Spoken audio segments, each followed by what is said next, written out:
नमस्कार दोस्तों, आपका धन्वंतरी कृपा हेल्थ सेंटर में बहुत बहुत स्वागत। दोस्तों, आज मैं आपको एक बहुत बड़ी जानकारी देने वाला हूं। दोस्तों, मैं चाहूँगा कि आप इस वीडियो को लगातार देखें, स्किप ना करें। दोस्तों, इस वीडियो को बनाने का बहुत बड़ा तात्पर्य है और कई भांडाफोड़ जो नुस्खे हैं उनका भी मैं इसके अंदर विवेचन करने वाला हूं। तो दोस्तों, मैं सभी माता भाइयों बहनों से निवेदन करूंगा कि आप इस वीडियो को ज़्यादा से ज़्यादा लाइक करें, शेयर करें, उस चैनल को भी जरूर सब्सक्राइब करें। दोस्तों, 3 प्रकार के नीम होते हैं। 3 प्रकार के नीम होते हैं, लेकिन हम उस नीम को ही ज़्यादा नाम देते हैं जो कड़वा है, जिसके पत्ते कड़वे होते हैं। तो जो 2 प्रकार के और नीम हैं, इसको महानीम कहा गया है, जिसको बकायन भी कहते हैं और पहाड़ी भाषा में से द्रेक कहते हैं। और तीसरा जो है दोस्तों, जो कड़ी पत्ता है, उसको मीठा नीम बोलते हैं। तो कुल मिलाकर के अगर नीम की संज्ञा दी जाए तो 3 प्रकार की है, लेकिन ये जो मीठा नीम है, जिसको हम कड़ी पत्ता बोलते हैं, गंदेला बोलते हैं, ये मीठे नीम की श्रेणी में आता है, इसको मीठा नीम भी कहते हैं। तो दोस्तों, ये जो महानीम की छाल है, ये दोस्तों साइटिका में बहुत ज़्यादा उपयोगी है और कमर दर्द में भी इसका बहुत ज़्यादा उपयोग होता है। और ये नहीं कि ये मन घड़ंत कहानियाँ होती हैं दोस्तों, ये आयुर्वेद के अंदर जो प्राचीन आयुर्वेद के ग्रंथ हैं, उनके भीतर ये चीज़ें पाई जाती हैं। आजकल के ऐसे वीडियो हैं कि हवा में पुलाव बनाने वाले हैं। आदमी उस तरफ एकदम से अट्रैक्टिव हो जाता है, भले ही उससे फ़ायदा हो या ना हो। व्यक्ति सोचता है कि जितना जल्दी और आसान तरीके से हो जाए उतना बेस्ट। दोस्तों, कुछ पंडितों ने या जो टीवी पर या दूसरे चैनलों के माध्यम से इन्होंने भी आध्यात्मिक और आयुर्वेद की ऐसी तैसी कर रखी है। मैं खुले तौर पर कहता हूँ कि ऐसे नौटंकियाँ ना बताएं जिससे न किसी का फायदा हो और हमारे आध्यात्मिकता के ऊपर, हमारे जो धर्म है उसके ऊपर भी कोई उसका लांछन आए, ऐसी बात ना करें। तो जितना वो जानते हैं लॉजिक तरीके से बताएं। तो दोस्तों, सबसे पहले मैं आज बात करूंगा कि सभी लोग जानते हैं कि बीमारी जो है आयुर्वेद के अंदर वात पित्त कफ के आधार पर होती है, लेकिन इससे पीछे भी एक और बड़ा कारण है जो शायद आपने किसी आयुर्वेदाचार्य से या किसी भगवताचार्य से नहीं सुना होगा। वो तो ये बोलेंगे कि पीपल के वृक्ष के नीचे रात को बत्ती जला दो, सुबह आपका रोग गायब हो जाएगा। ये दोस्तों, आध्यात्मिकता कुछ और है। आध्यात्मिक तौर पर भी रोगों को खत्म किया जाता है, मानता हूं, लेकिन जिस तरह से ये टटपुंजे जो नुस्खे हैं, इनको बताने की कष्ट ना करें। तो दोस्तों, इस वीडियो के माध्यम से मैं सबसे पहले एक चीज़ बताऊंगा कि हमारी बीमारियां का कारण जो है वो वात पित्त कफ है, लेकिन वो भी क्यों होता है, इस वीडियो के ऊपर चर्चा करूंगा। और जो महानिब है उसके ऊपर भी मैं चर्चा जरूर करूंगा। दोस्तों, बीमारियां पहले भी होती थी। आयुर्वेद के शास्त्र जो थे वो बीमारियों के आधार पर ही बने थे। बीमारियां ऐसा नहीं होती थी, लेकिन कम होती थी। लेकिन आज की तारीख में इतनी बीमारियां और भयानक तरीके से फैल रही हैं कि आप खुद देख सकते हैं कि किसी को डिस्क प्रॉब्लम है, किसी को सर्वाइकल है, किसी को शुगर है, तो किसी को कोई दूसरी बीमारी है। हर व्यक्ति किसी ना किसी बीमारी से पीड़ित है। हर औरत जो है किसी ना किसी बीमारी से पीड़ित है, हर नौजवान किसी ना किसी बीमारी से पीड़ित है, हर बच्चा भी किसी ना किसी बीमारी से पीड़ित है। तो ऐसा क्या कारण हो रहा है कि हर व्यक्ति बीमार है? चाहे किसी को कोई भी रोग हो, चाहे छोटा रोग हो चाहे बड़ा रोग हो। दोस्तों, सबसे पहला बड़ा कारण हमारे खाने के बर्तन जिनमें हम भोजन बनाते हैं। दोस्तों, पहले के जो बर्तन थे, जो गिलास होते थे, उसमें ऐसी ऐसी धातुएं पड़ी होती थी कि अगर उस गिलास के अंदर पानी को रख दिया जाता था या उससे दूध पिया जाता था तो वो कई गुना उसके गुणों को बढ़ा देते थे। और खाने की बात करें किस थाली में भोजन करते हैं, आजकल दोस्तों स्टील का बहुत सारा प्रचलन चल चुका है। स्टील हमारे लिए दोस्तों एक मतलब सोच सकते हैं आपके एक जहर का काम कर रही है स्टील। आप घर में देख लो अपने, स्टील का चम्मच, स्टील की कटोरी, स्टील की थाली और दूसरे कई स्टील के बर्तन, प्रेशर कुकर भी स्टील के आ चुके हैं। पहला बहुत बड़ा कारण है दोस्तों, पहले लोग कांसे की थाली में भोजन करते थे जो कई तरह के विषाणुओं और कीटाणुओं का नाश कर देते थे। लेकिन जो मॉडर्न महिलाएं आई या लोग उस तरह के विचार वाले आ गए, उन्होंने उन पुरानी चीज़ों को बेच करके 10-10 थालियां ले आए एक चीज़ के बदले, और उसकी कीमत नहीं जानी कि इस गिलास की एक कीमत के बदले आपको 10 थालियां मिल रही हैं, तो इस गिलास के अंदर क्या चीज़ होगी जो आप 10 थालियां उसके बदले मिल रही हैं। और मैं यहाँ फिर से विनम्र प्रार्थना करूँगा अपने दर्शकों से, अपने भाइयों से कि इस वीडियो को पूरा देखें। बहुत बड़ी गहराई है इस वीडियो के अंदर। मैं एक एक चीज़ का तो आपको विवरण बताऊंगा कि हम बीमार क्यों पड़ रहे हैं। तो दोस्तों, जो भी हम चावल बना रहे हैं सिल्वर के प्रेशर कुकर में बना रहे हैं, एल्युमिनियम के,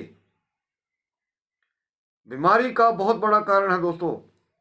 ध्यान से सुनिएगा, ये जितना भी प्रेशर कुकर एल्युमिनियम के हैं, ये पहला बीमारी का कारण बन चुका है।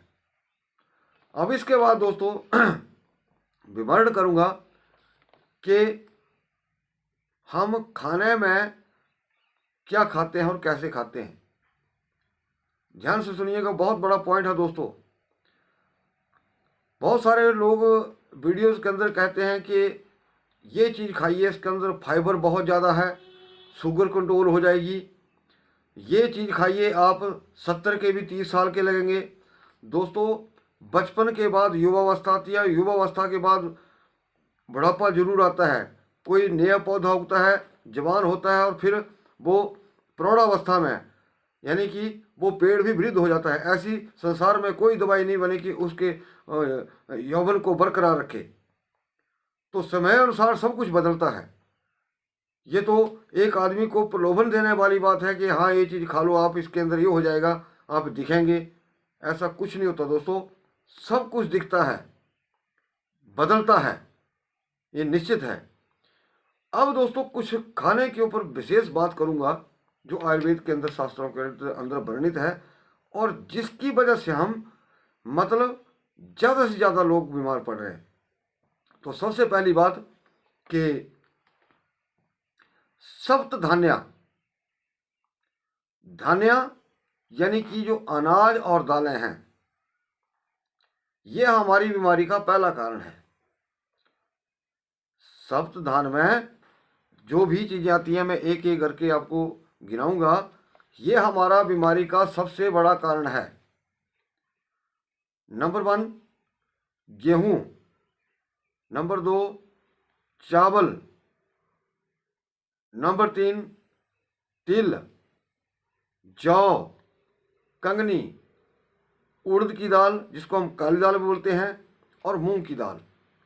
दोस्तों, शास्त्रों में चीज वर्णित है, 7 चीजें जो हैं कम से कम 1 साल पुरानी हो। अब क्या होता है कि गेहूं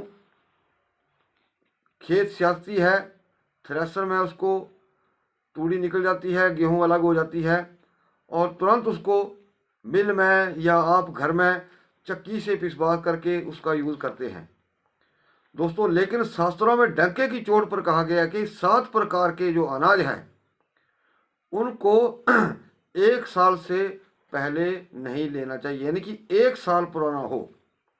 जहाँ तक हमारे बुजुर्गों की बात है दोस्तों, जैसे कि हमने देखा है कि जैसे अप्रैल महीने में गेहूँ कटती थी, गेहूँ निकलती थी, कभी भी फ्रेश गेहूँ को आटा निकाल करके नहीं रोटी बनाई जाती थी। तकरीबन जब सर्दियों का मौसम आता था तब जाकर के उस गेहूं को पिसवाते थे, और वो भी चक्की से, और उसका जो बूरा होता था वो नहीं निकालते थे। तो ये बहुत बड़ा कारण है। अब उसी तरह से चावलों का भी है। चावल भी जैसे आ गए, फ्रेश आ गए, पॉलिश लगा, आपके दुकानों में आ गया, आपके डिपुओं में आ गया। तो अगर आपने स्वस्थ रहना है दोस्तों, तो 7 प्रकार की चीज़ें जो मैंने बताई, दोबारा बता देता हूँ। गेहूँ, जौ, चावल, तिल, कंगनी, कंगनी को माल कंगनी भी कहते हैं, उड़द की दाल और मूंग की दाल। अगर 1 साल के उपरांत इन चीज़ों को खाते हैं तो दोस्तों ये आपकी कई बीमारियों का नाश कर देते हैं। अगर 1 साल से पहले खाते हैं तो आपको हजारों बीमारियों का लगना तय है, चाहे वो शुगर है, चाहे डिस्क प्रॉब्लम है, चाहे वो पेट की गैस है, चाहे कुछ भी है। यानी कि 100 बीमारियों का कारण ये 7 चीज़ें हैं। और खाने के बर्तन, और एक और चीज़ कही गई है, 6 और चीज़ें बोली गई हैं जो 1 साल से पहले नहीं खानी चाहिए।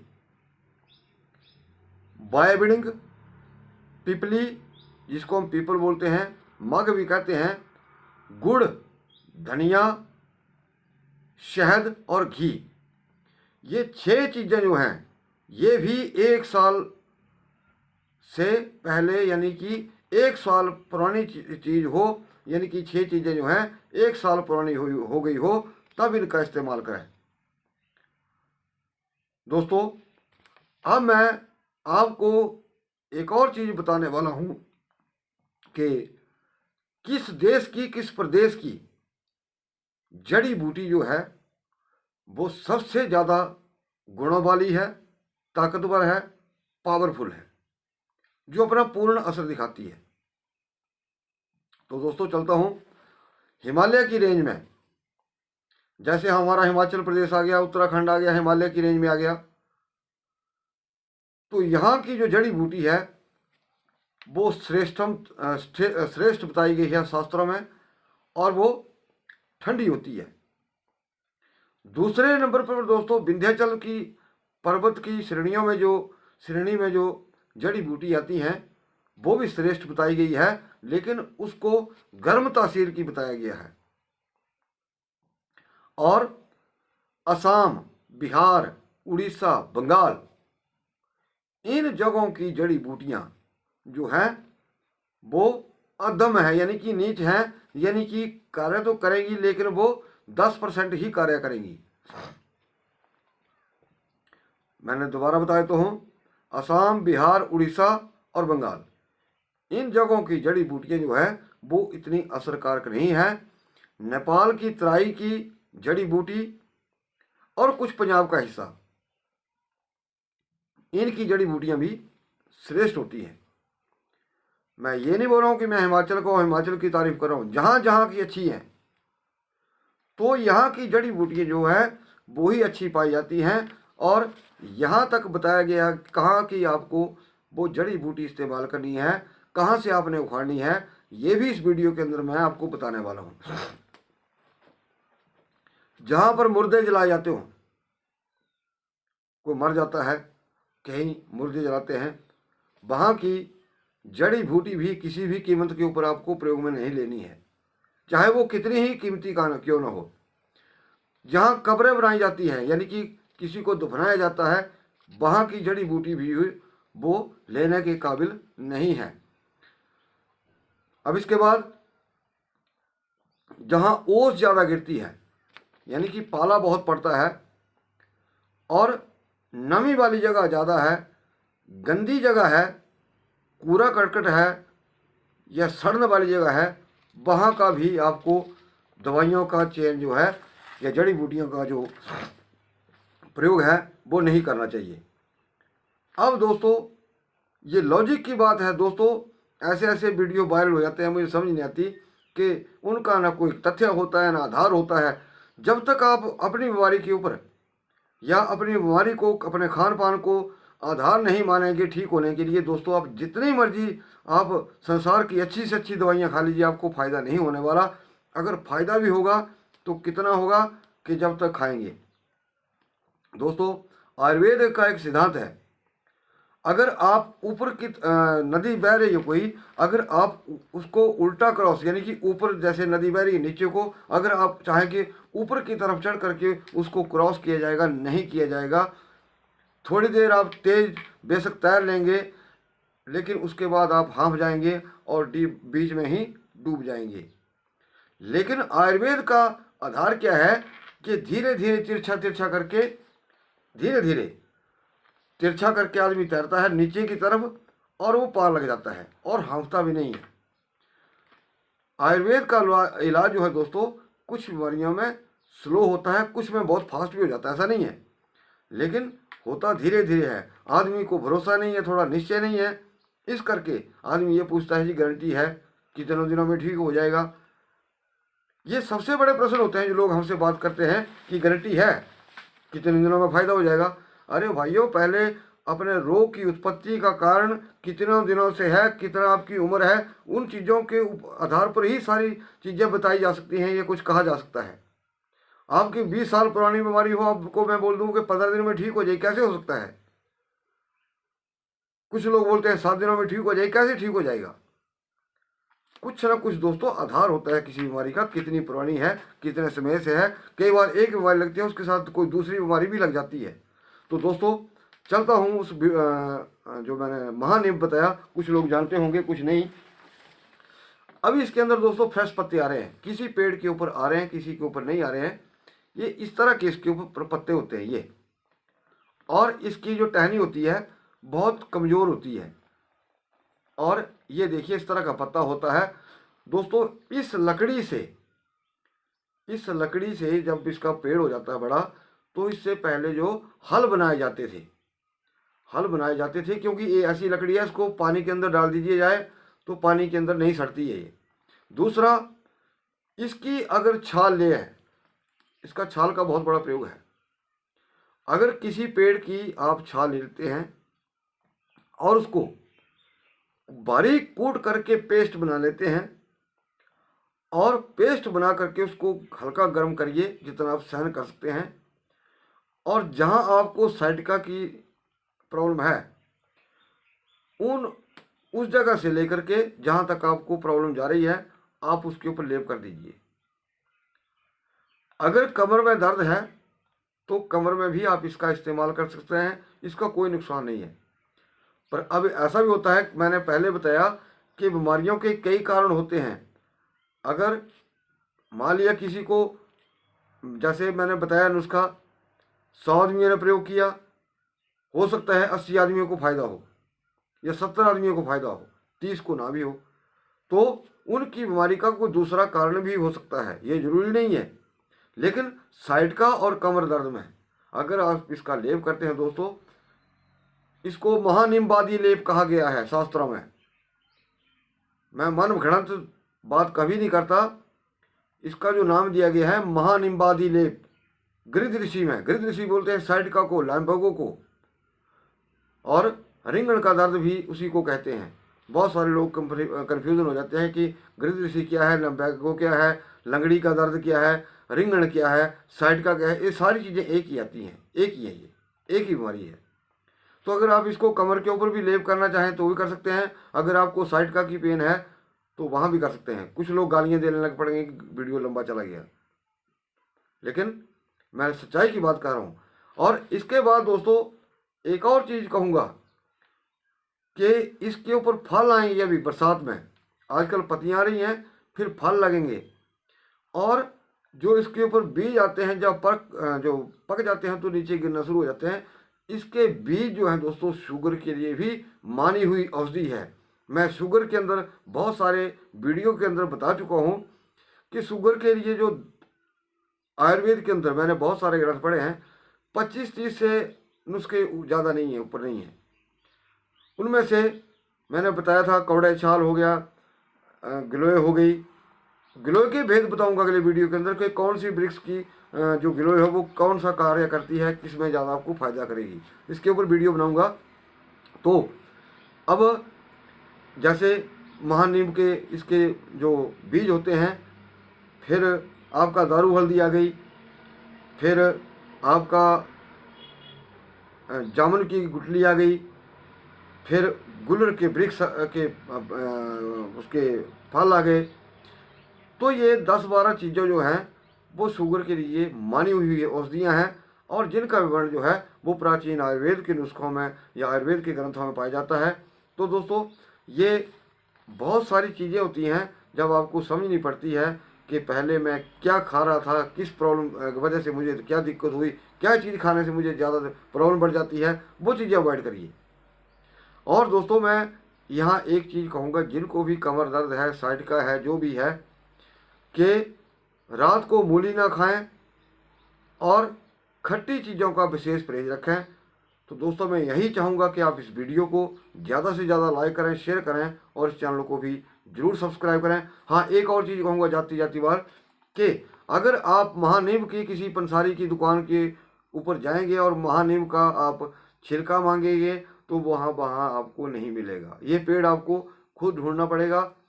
हालांकि पूरे भारतवर्ष में ये पेड़ पाया जाता है। तो मैं चाहूँगा कि आप इस वीडियो को ज़्यादा से ज़्यादा लाइक करें, शेयर करें, और चैनल को भी जरूर सब्सक्राइब करें। वीडियो को देखने के लिए आपका बहुत बहुत धन्यवाद। नमस्कार।